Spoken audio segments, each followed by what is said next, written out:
안녕하세요. 키티째 나가서 49번째 토라 포션입니다. 지난주까지 5개의 주제를 통해서 드바림 바에트 아난 에케브를 통해서 하나님 나라는 말씀을 통해 실제한다. 그리고 순종해야 된다. 그런 에케브를 가져야 된다. 라고 얘기하고 이제 실제적으로 하나님 나라 속에서 어떻게 하나님 나라의 운영 통치 시스템 하마콤 중심으로 이루어진다라고 얘기를 했습니다. 그리고 그 하마콤 중심의 하나님 나라 운영자를 쇼프팀 공의로 운영된다라고 얘기를 했습니다. 이번 주 주제는 키테째 나가서입니다.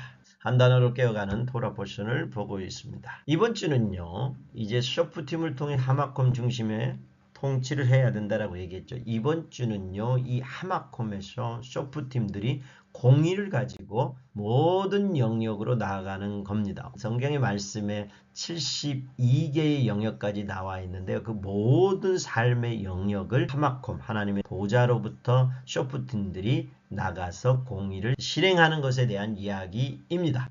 세상 속에서 공의를 행한다는 것은 어떤 것일까요? 21장 10절 적군과 싸울 때 첫 시작을 적군과 싸울 때로 시작하고요. 25장 17절 아말렉을 진멸하라고 이야기합니다. 그리고 중간에 적군을 치러 출전할 때이란 말씀이 있습니다. 그러므로 처음과 마지막을 전쟁 그리고 중간을 전쟁으로 감싸고 있지요. 세상 나라가 있는데 세상 나라에서 우리를 구속했잖아요. 예수와로 말미암아 구속해서 구속된 우리를 다시 세상 속에 넣는 거죠. 세상 임금은 사탄입니다.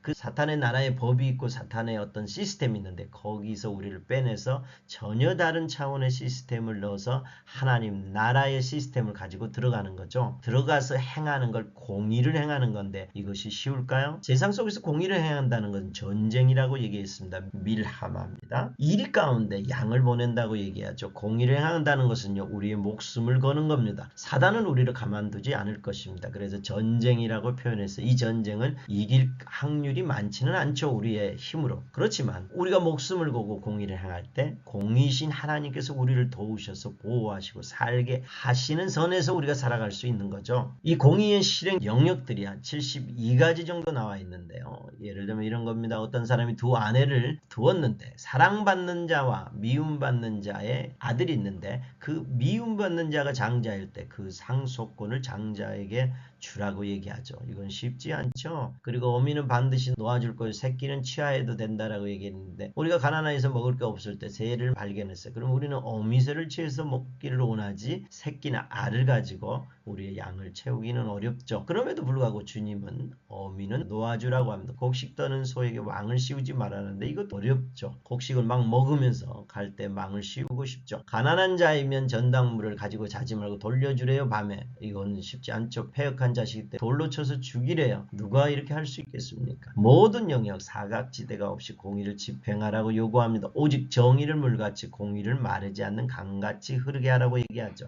세상 속에서 공의를 행한다는 것은 전쟁입니다. 근데 이 전쟁은요, 사단의 나라에서 하기 때문에 쉽지 않고 세상 속에서 공의를 행한다는 것은 전쟁입니다. 공의를 행한다는 것은 생명을 거는 거고요. 전혀 다른 차원의 삶을 살아가는 거고 희생과 거절과 바보 같은 삶의 연속일 것입니다. 누가 공의를 행하려 할까요? 이런 상황에서 사단의 나라에서 누가 공의를 행하려 할까요? 굉장히 어렵죠. 이럴 때 공의와 우리와의 관계를 무엇에 비유하고 있을까요? 21장 11절 네가 만일 그 포로 중에 아리따운 여자를 보고 그에게 연연하여 아내를 삼고자 할 때 집에 데려가고 손톱과 머리를 밀죠. 그럼에도 불구하고 사랑스러워. 그래서 그 아내를 삼죠. 또 누구든지 아내를 맞이하여 그에게 들어간 후에 살다 보니까 미워져요. 비방거리를 삼죠. 그리고 또 더 살다 보니까 이제 수치되는 일을 발견해서 이혼 정서를 써주죠. 그리고 이제는 더 나가다 보니까 그 공의가 죽게 되죠. 형제의 아내를 맞이하려고 하는데 싫어하죠. 이 공의는요, 오늘 본문에서는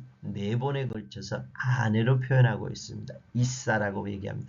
우리에 있어서 나에게 있어서 아내와 같은 존재가 공의라고 얘기를 하는데요. 우리는 공의를 어떻게 대할까요? 처음에 보면 너무 아름다웠고 사랑스러워. 머리를 밀고 손톱을 밀음에도 불구하고 사랑스럽죠. 서프틴들에게 이 땅을 주면서 너희들이 공의로 다스리라고 하면 하나님 앞에 예 우리 그렇게 하겠습니다라고 얘기하죠. 그렇게 사랑스러운 공의를 갖게 되죠. 그렇지만 시간이 지나면서 미워하고 비방거리를 만들어서 어떻게든 공의를 안 하고 싶어 하죠. 미워하고 비방거리를 만들어. 그리고 또 지나면 취재는 이를 결국 발견해서 이원 증서를 써서 공의를 멀리하죠. 그리고 또 죽게 만들 공의가 없이 세상과 완전히 하나 돼서 살고 싶죠. 그게 죽은 자의 아내도 맞이하기 싫어하죠. 그래서 죽음, 공의를 사랑스럽고 아름다우면서 시작해서 이 공의를 행하는 삶이 너무 어려워요. 그래서 미워하고 이혼하고 죽음으로까지 몰아넣는 우리의 현실을 보게 됩니다. 한 단어로 풀어본다면 키테째는 미라마, 전쟁이다. 공의를 행하는 쇼프팀들은 전쟁이고 목숨을 거는 거고 이사, 아내가 돼요. 아내처럼 내 옆에 공의를 두어야 된다. 그렇지만 미워하고 죽이고 싶어하는 게 아니라 사랑스러운